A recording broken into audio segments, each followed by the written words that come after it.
Bueno, muy buenas a todos. Es un placer tenerlos aquí un día más en el canal de Entendiendo la Fisiología. Y el día de hoy vamos a continuar aquí en el módulo de farmacología, esta vez hablando de los antimicóticos o antifúngicos, que también son llamados así. Esos fármacos que son diseñados para combatir las infecciones por hongos.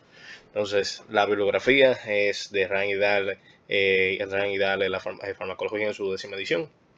Sin más dilación, vamos a empezar. Vamos a ver que tenemos, al igual que los antibacterianos y demás, tenemos varios tipos de antimicóticos. Dentro de ellos están, por ejemplo, los polienos. Estos se caracterizan por su alta potencia, porque son bastante potentes, pero por eso mismo se reservan para emergencias clínicas, ya para casos bastante fuertes de infección por hongos, incluso ya en el estado de fungemia, por ejemplo, que ya es un estado bastante avanzado. Estos tienen un mecanismo de acción de unión al ergosterol, y esto es algo clave, que no lo dije en el inicio. Los hongos tienen una característica que si lo piensan a simple vista, hace difícil el diseñar fármacos para ellos, porque los hongos son eucariotas. ¿Y qué quiere dejar dicho que sean eucariotas? Si los hongos son eucariotas, pues sus células son del mismo carácter que las de nosotros, no son como las bacterias que son procariotas. Estos entonces tienen muchas similitudes con las células de nosotros, y por ende eso puede hacer difícil el diseñar un fármaco que se una a ellos y que no se una a los de nosotros, porque somos eucariotas al final del día. Entonces por eso es importante reconocer estructuras clave que son distintas en nosotros, que sí tienen los hongos. Entre ellos tenemos, por ejemplo, que ver la membrana fosfolipídica. En el caso de nosotros tenemos colesterol, que le da la fluidez y demás a nuestra membrana. Los hongos, en vez de colesterol, tienen ergosterol, y entonces ahí vamos con las principales dianas farmacológicas para los hongos, que es el ergosterol. Entonces, muchos de los fármacos que vamos a ver hoy van a ver que se unen al ergosterol para ejercer su función, porque es una estructura que los hongos tienen en su membrana en vez de colesterol. Y entonces, como nosotros carecemos de ergosterol, por ende, es una muy buena diana para que los fármacos puedan unirse a él. Entonces, ¿cómo actúan los polienos? Estos se unen al ergosterol y cambian la permeabilidad de la membrana. Básicamente fomentan una lisis osmótica de dicho hongo. Algo similar, por ejemplo, a lo que haría un complot de ataque a la membrana, para que entiendan la idea, que se crea un poro, se altera esa permeabilidad, entonces hay una alteración a nivel de los iones y demás, y ocurre esa lisis del hongo. Luego tenemos los azoles. Estos son los más utilizados, y apuesto que todos los que están viendo este video alguna vez han utilizado algún fármaco de la familia de los azoles. El uso que más común le podría haber, que la gran mayoría de personas podrían haber pasado por eso, es por el conocido pie de atleta o tiña, que en el módulo de microbiología mencionamos que es algo bastante común cuando mencionamos el tema de los hongos. Para el tratamiento de esa tiña, ese pie de atleta, es muy probable que a ustedes le hayan indicado ketoconazol, que eso viene en una presentación en ungüento, en una crema. Se la untan, a los par de días ya están nítidos. Esos son los azoles. Vienen en varias presentaciones, claro que sí, pero le puse ese ejemplo para que ya se familiaricen y sepan del fármaco que estoy hablando, porque es muy probable que ustedes hayan utilizado ese, y es muy común, porque es una situación, pues, vuelvo a la redundancia, común, eso de tener ese pie de atleta, mucho más si hacen ejercicio y quizás se dejan mucho tiempo los zapatos puestos, o no se secan bien los pies luego de salir de la ducha y demás. Todo eso, ese ambiente húmedo, fomenta que se generen esos hongos, y por ende acaban utilizando ese fármaco para tratar dicha pequeñez. ¿Cuál es el mecanismo de acción entonces de los azoles? Ellos se van a unir, esa A no debería ir arriba, va abajo, porque se une a la 14-alfa desmetilasa. Esa enzima es clave en la síntesis del colesterol. Entonces, si estamos inhibiendo la síntesis de un componente del hongo, para la membrana del hongo, pues entonces estamos impidiendo la proliferación de este. Ahora vamos con las alilaminas. Las alilaminas, estas van a inhibir también la síntesis de ergosterol, pero por la vía de inhibición de la escualeno epoxidasa, otra enzima clave en la síntesis de ergosterol, que interrumpe entonces el proceso de la misma al ser inhibida. Luego tenemos las equinocandinas, muy claves en el tratamiento de las candidiasis, ya sea Candida albicans o Candida en sus diversas especies. Y estas inhiben la síntesis de beta-glucano, que es otro componente esencial en la pared celular fúngica. Dentro de los ejemplos está la caspofungina, micafungina, anidulafungina y hay muchas más. Pero este es el mecanismo de acción de las equinocandinas que son más específicas o más utilizadas, ¿verdad?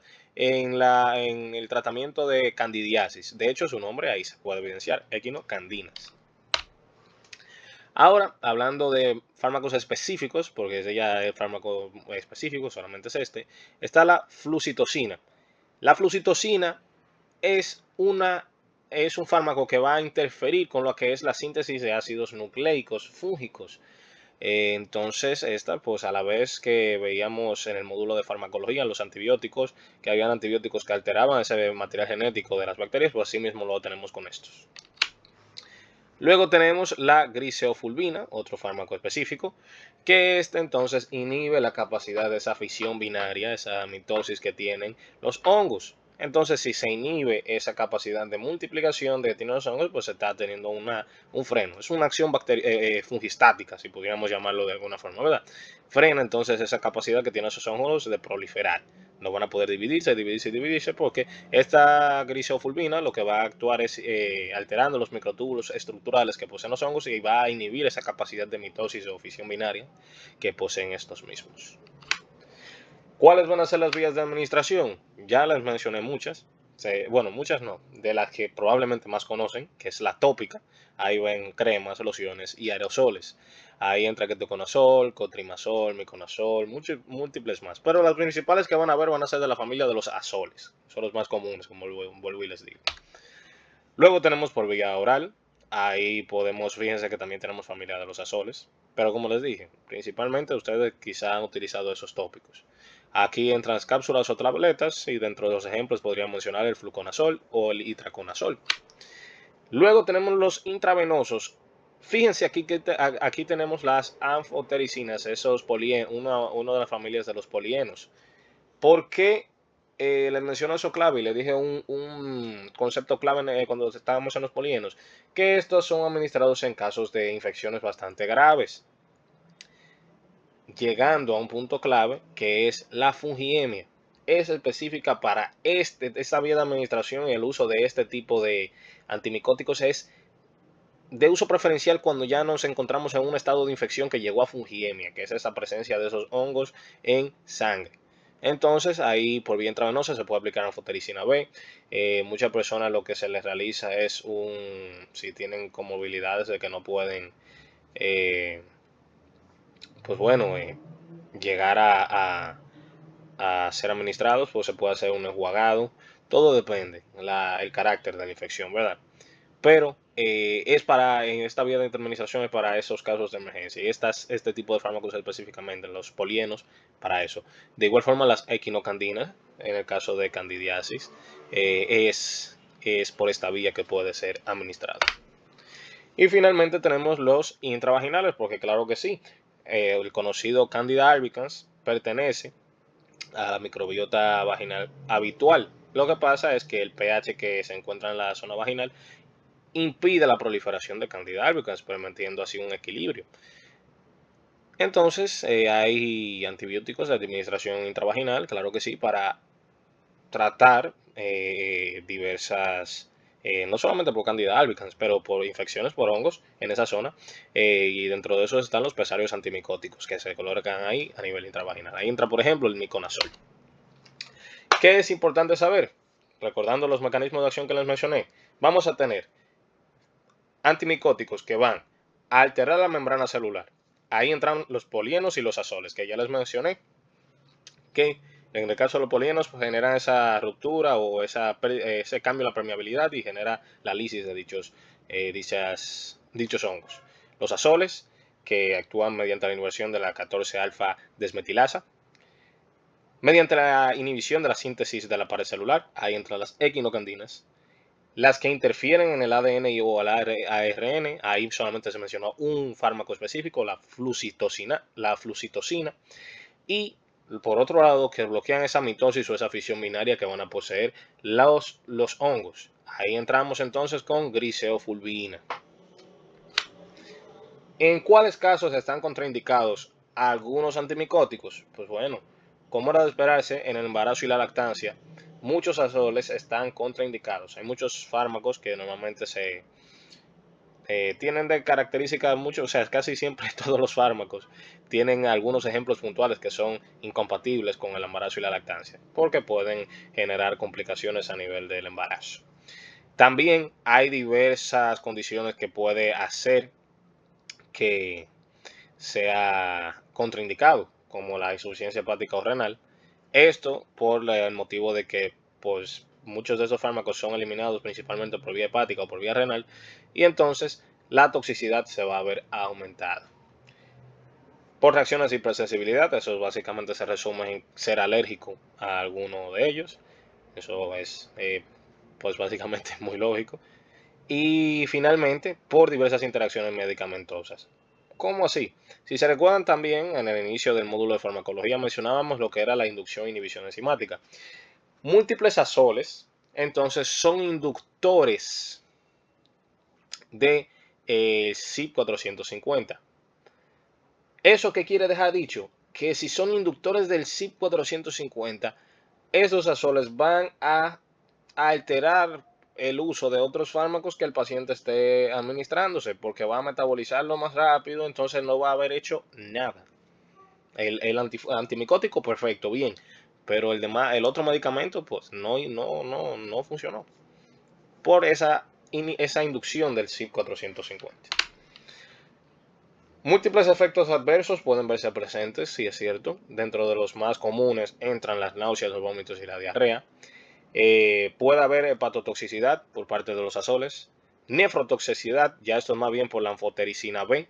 Por eso es que la anfotericina, y no mencioné el punto clave, ¿por qué se deja la anfotericina B para casos muy extremos? No es solamente porque es muy potente, es por el hecho de que es muy nefrotóxica. Entonces se suele dejar ya más bien para un estado de que no hay otra cosa que pueda resolver lo que no sea ella, anfotericinas, los polienos. Entonces por eso son dejados ya para una última instancia, para tratarlos como un último recurso. También dentro de los efectos adversos se pueden ver reacciones cutáneas que los pacientes pueden hacer, como eritema, prurito o generación de ampollas.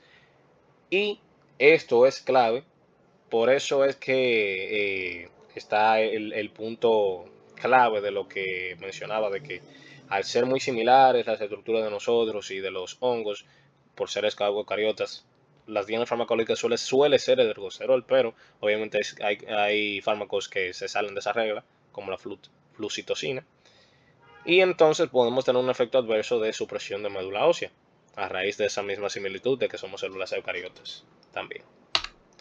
Pues bueno, eso fue todo por la clase del día de hoy.